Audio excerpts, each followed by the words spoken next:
নাহমাদুহু ওয়া নুসাল্লি আলা রাসূলিহিল কারীম আম্মা বাদ। সম্মানিত দর্শক, আজকে আপনাদের সামনে ইস্তিগফার তথা আল্লাহর কাছে তওবা করার কি উপকারিতা রয়েছে তা নিয়ে আলোচনা করব ইনশাআল্লাহ। ইস্তিগফারের অনেক ফায়দা রয়েছে, তার মধ্যে আমি ৩-৪টা বিষয় নিয়ে আলোচনা করব ইনশাআল্লাহ। সূরা আনফালের ৩৩ নম্বর আয়াতে আল্লাহ তাআলা বলেন, ওমা কান আল্লাহু মুআযিবাহুম ওয়া হুম ইস্তাগফিরুন। কোন সম্প্রদায় যদি ইস্তিগফার তথা আল্লাহর কাছে তওবা করতে থাকে, আল্লাহর কাছে ক্ষমা চাইতে থাকে, তাহলে আল্লাহ তাআলা সেই সম্প্রদায়কে শাস্তি দেন না, সেই সম্প্রদায়ের উপর গজব নাজিল করেন না।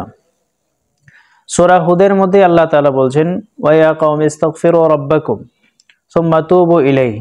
হে আমার সম্প্রদায়, তোমরা তোমাদের রবের কাছে ক্ষমা প্রার্থনা করো এবং তার কাছে তাওবা করো। ইউরসিলিস সামাআ আলাইকুম মিদরারা, তিনি তোমাদেরকে মুষলধারে বৃষ্টি দান করবেন। ওয়া ইয়াজিদকুম কুওয়াতান ইলা কুওয়াতিকুম, এবং তিনি তোমাদের শক্তি সামর্থ্যের উপর আরও শক্তি সামর্থ্য দান করবেন। ওয়ালা তাতাওয়াল্লাউ মুজরিমিন, এবং অপরাধী হয়ে তোমরা ফিরে যেও না। সূরা হুদের 52 নম্বর আয়াতে আল্লাহ তাআলা এই কথাগুলো বলেছেন। সূরা নূহ এর মধ্যে আল্লাহ তাআলা বলছেন, ফাকুল তুস্তাগফিরু রাব্বাকুম ইন্নাহু কানা গাফফারা। অর্থাৎ নূহ আলাইহিস সালাম তার সম্প্রদায়কে বলেছিলেন, তোমরা তোমাদের রবের কাছে ক্ষমা প্রার্থনা করো, কেননা তিনি পরম ক্ষমাশীল। ইউরসিলিস সামাআ আলাইকুম মিদরারা, এবং তিনি তোমাদের জন্য মুষলধারে বৃষ্টি দান করবেন। ওয়া ইউমদিদকুম বিআমওয়ালিন ওয়া বানিন, এবং তিনি তোমাদেরকে অর্থ সম্পদ দান করার মাধ্যমে, সন্তান দান করার মাধ্যমে সাহায্য করবেন। ওয়া ইয়াজআল লাকুম জান্নাত, এবং তিনি তোমাদের জন্য অনেক বাগ বাগিচা দান করবেন। ওয়া ইয়াজআল লাকুম আনহারা, এবং তিনি তোমাদেরকে অনেক নদী নালাও দান করবেন। তো সম্মানিত সুধী, এই 3টি আয়াত থেকে আমরা যে বিষয়টি খুঁজে পেলাম, যে কোনো দেশে গজব নাজিল হওয়ার বা বিপর্যয় সৃষ্টি হওয়ার মেইন কারণ হচ্ছে মানুষ গুনাহ করে আল্লাহর কাছে ক্ষমা প্রার্থনা না করা।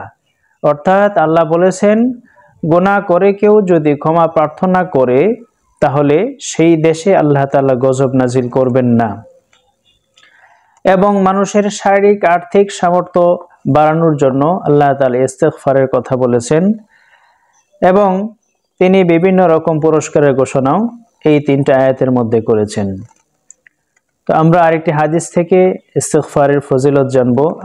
আন ইবনে মাসউদিন قال قال رسول الله صلى الله عليه وسلم من قال استغفر الله الذي لا اله الا هو الحي القيوم واتوب اليه غفرت ذنوبه وان كان قد فر من الزحف। আব্দুল্লাহ ইবনে মাসউদ রাদিয়াল্লাহু আনহু থেকে বর্ণিত, তিনি বলেছেন, রাসূলুল্লাহ সাল্লাল্লাহু আলাইহি ওয়াসাল্লাম ইরশাদ করেছেন, কেউ যদি বলে আস্তাগফিরুল্লাহাল্লাযী লা ইলাহা ইল্লা হুয়াল হাইয়ুল কাইয়্যুম ওয়া আতুবু ইলাইহি, তাহলে তার গুনাহসমূহ ক্ষমা করা হবে, যদিও সে যুদ্ধক্ষেত্র থেকে, অর্থাৎ পারিভাষিক যে জিহাদ রয়েছে, মুসলিমরা কাফেরদের সাথে যে যুদ্ধে লিপ্ত হয়, সেখান থেকে পলায়ন করার যে গুনাহ আছে সেটাও যদি করে থাকে, তবু ইস্তিগফার করলে আল্লাহ তাআলা ক্ষমা করে দিবেন।